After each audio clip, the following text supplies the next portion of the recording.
सोमवार व्रत कथा भगवान शिव को समर्पित वार है। इस दिन भगवान शिव व पार्वती का व्रत करके सोमवार व्रत कथा सुनी जाती है तथा उनकी पूजा अर्चना की जाती है। सोमवार के व्रत 3 प्रकार के होते हैं: साधारण प्रति सोमवार, सौम्य प्रदोष और 16 सोमवार व्रत। सोमवार का व्रत सूर्योदय से दिन के तीसरे पहर तक का होता है।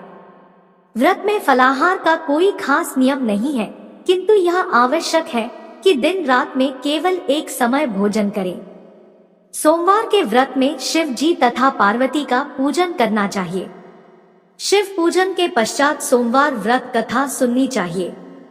सोमवार व्रत कथा, प्रदोष व्रत कथा, 16 सोमवार व्रत कथा तीनों अलग अलग है। सोमवार का दिन सप्ताह का पहला दिन होता है। इस दिन व्रत कर सोमवार व्रत कथा का सुमिरन करने का विशेष महत्व है। इससे भगवान शिव पार्वती की कृपा प्राप्त होती है। आज हम सोमवार के दिन सुनी जाने वाली सोमवार की व्रत कथा का रसपान करते हैं। एक नगर में बहुत धनवान साहूकार रहता था। उसके घर में धन की कमी नहीं थी, परंतु वह बहुत दुखी था क्योंकि उसके कोई पुत्र नहीं था। वह इसी चिंता में दिन रात दुखी रहता था। पुत्र की कामना के लिए वह प्रत्येक सोमवार शिव जी का व्रत और पूजन किया करता था तथा सायंकाल मंदिर जाकर शिव जी के सामने दीपक जलाया करता था। उसके इस भक्ति भाव को देखकर एक समय माता पार्वती ने शिवजी महाराज से कहा, हे नाथ, यह साहूकार आपका अनन्य भक्त है, सदैव आपका व्रत और पूजन बड़ी श्रद्धा से करता है। आपको इसकी मनोकामना पूर्ण करनी चाहिए। शिव जी ने कहा, हे पार्वती, यह संसार कर्म क्षेत्र है। जैसे किसान खेत में जैसा बीज बोता है वैसी ही फसल काटता है, इसी तरह मनुष्य संसार में जैसा कर्म करते हैं वैसा ही फल भोगते हैं। माता पार्वती ने अत्यंत आग्रह से कहा, हे प्रभु, यह आपका अनन्य भक्त है और अगर इसको किसी प्रकार का दुख है तो उसे आपको अवश्य दूर करना चाहिए। आप तो सदैव अपने भक्तों पर दयालु होते हैं और उनके दुखों को दूर करते हैं। यदि आप ऐसा नहीं करेंगे तो मनुष्य आपका पूजन तथा व्रत क्यों करेंगे?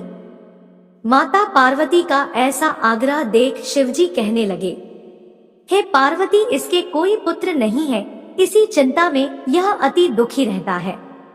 इसके भाग्य में पुत्र न होने पर भी मैं इसको पुत्र की प्राप्ति कर देता हूँ, परंतु वह पुत्र केवल 12 वर्ष तक जीवित रहेगा।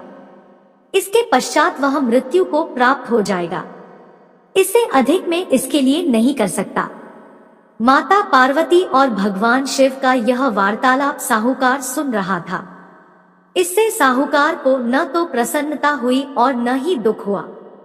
वह पूर्व की तरह शिवजी का व्रत और पूजन करता रहा। कुछ समय बाद साहूकार की स्त्री गर्भवती हुई और 10वें महीने में उसके गर्भ से अति सुंदर पुत्र हुआ।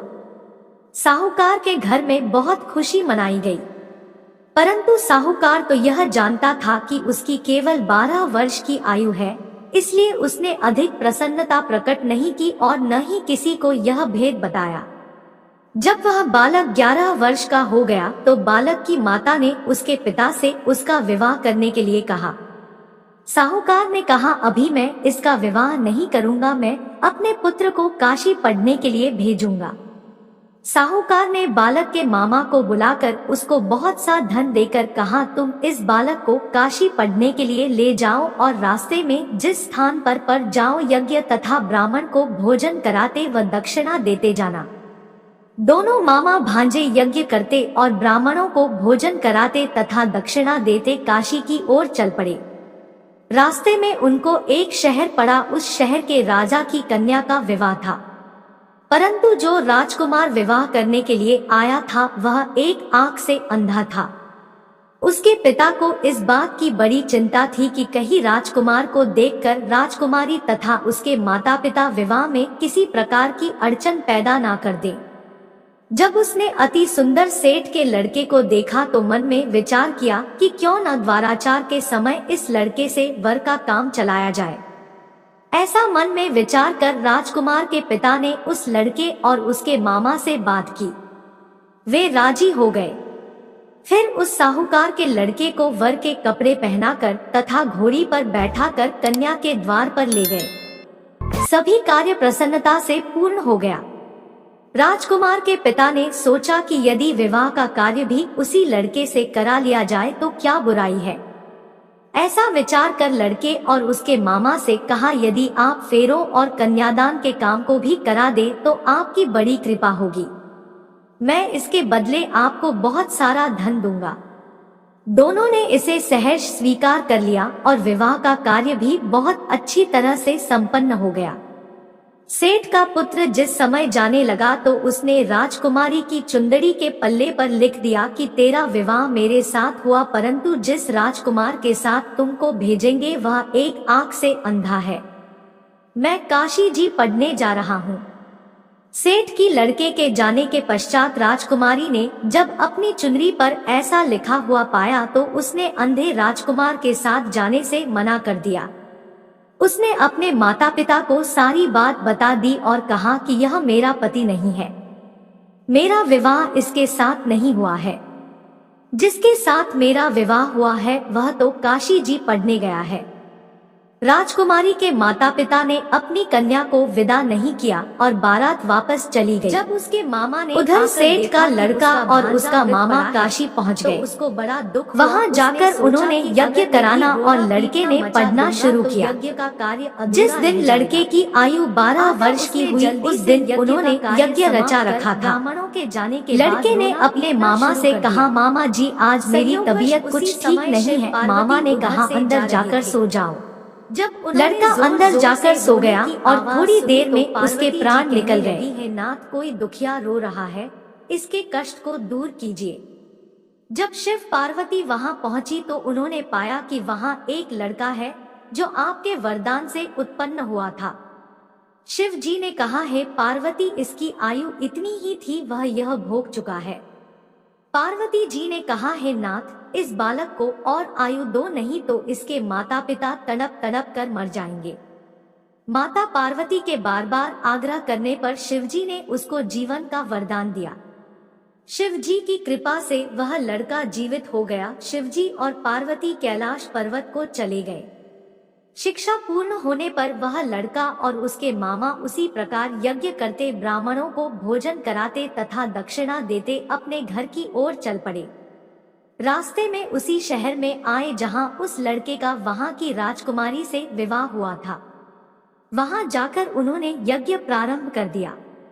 उस लड़के के ससुर वहां के राजा ने उसको पहचान लिया और महल में ले जाकर उसकी बहुत आवभगत की। बहुत से दास दासियों सहित आदर पूर्वक अपनी राजकुमारी और जमाई को विदा किया। वहां से विदा होकर सेठ का लड़का अपने मामा व अपनी पत्नी सहित उसी तरह यज्ञ कराते हुए, ब्राह्मणों को भोज कराते हुए, दक्षिणा देते हुए अपने घर की ओर गए। घर जाकर लड़के ने अपने माता पिता को सारी बात बताई। इससे वे बहुत प्रसन्न हुए। है शिव पार्वती, जैसे आपने सेठ व उसके परिवार को दिया है वैसा सभी को देना। सोमवार व्रत कथा कहने, सुनने और हुंकारा देने वाले सबको देना। ओम नमः शिवाय। जानते हैं जल अर्पण का महत्व। सनातन धर्म में शिवलिंग पर जल अर्पण करने का विशेष महत्व माना गया है। जब समुद्र मंथन से कालकूट विष निकला तो उसकी ऊर्जा से देवता और राक्षस जलने लगे और चारों तरफ हाहाकार मच गया। तब भगवान शिव ने विष को अपने कंठ में उतार लिया था। अत्यधिक ऊर्जा के विष का पान करने से शिवजी का कंठ नीला पड़ गया। तब से भगवान शिव को नीलकंठ भी कहा जाता है। विष की उष्णता को शांत करने के लिए समस्त देवी देवताओं ने भगवान शिव पर जल अर्पण किया। तभी से जल अर्पण की परंपरा है। इसी परंपरा के अनुरूप लोग बड़े ही कर्तव्य और प्रेम भाव से शिवजी पर जल अर्पण करते हैं। इससे मनुष्य को मनोवांछित फल की प्राप्ति होती है। आशा करती हूँ कि जानकारी अच्छी लगी होगी। आपको वीडियो को लाइक और चैनल को सब्सक्राइब जरूर करें।